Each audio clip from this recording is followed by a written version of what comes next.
ವೀಕ್ಷಕರೇ, ನಮ್ಮ ಚಳ್ಳಕೆರೆ ಟಿವಿಗೆ ಸ್ವಾಗತ. ಇಂದಿನ ಪ್ರಮುಖ ಸುದ್ದಿ.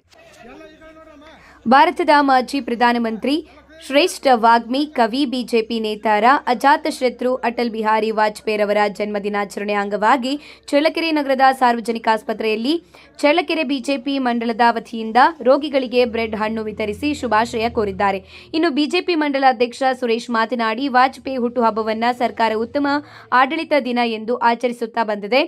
ತಮ್ಮ ಸಭ್ಯತೆ, ಹಾಸ್ಯ ಪ್ರಜ್ಞೆ, ಉದಾರ ವ್ಯಕ್ತಿತ್ವ ಮತ್ತು ನಡವಳಿಕೆಗಳಿಂದ ಅತ್ಯಂತ ಜನಪ್ರಿಯ ನಾಯಕರಾಗಿದ್ದ ವಾಜಪೇಯಿ ಮಧ್ಯಪ್ರದೇಶದ ಗಾಲ್ವಿಯರ್ ಹತ್ತಿರದ ಶಿಂದೆ ಕಿ ಚೌಹಾಣಿ ಎಂಬ ಗ್ರಾಮದಲ್ಲಿ 1924ರ ಡಿಸೆಂಬರ್ 25ರಂದು ಕೃಷ್ಣದೇವಿ ಹಾಗೂ ಕೃಷ್ಣ ಬಿಹಾರಿ ವಾಜಪೇಯಿ ರವರ ಮಗನಾಗಿ ಜನಿಸಿದರು. ದೇಶದ ಅಭಿವೃದ್ಧಿಗೆ ವಾಜಪೇಯಿ ನೀಡಿದ ಕೊಡುಗೆಯನ್ನು ಸ್ಮರಿಸಲು 2014ರಲ್ಲಿ ಅಧಿಕಾರಕ್ಕೆ ಬಂದ ನರೇಂದ್ರ ಮೋದಿ ಸರ್ಕಾರ ಅವರ ಜನ್ಮದಿನವನ್ನು ಉತ್ತಮ ಆಡಳಿತ ದಿನವನ್ನಾಗಿ ಆಚರಿಸಲು ನಿರ್ಧರಿಸಿತ್ತು.